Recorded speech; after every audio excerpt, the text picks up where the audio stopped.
व्यालयज्ञसूत्रमिन्दुशेखरं कृपाकरं नारदादियोगिवृन्दवन्दितं दिगम्बरं काशिकापुराधिनाथ कालभैरवं भजे।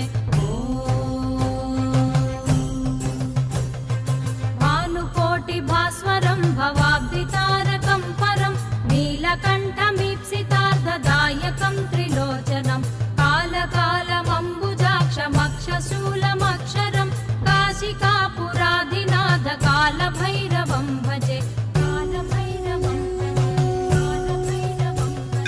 शूलटङ्कपाशदण्डपाणिमादिकारणं श्यामकायमादिदेवमक्षरं निरामयं भीमविक्रमं प्रभुं विचित्रताण्डवप्रियं काशिकापुराधिनाथ कालभैरवं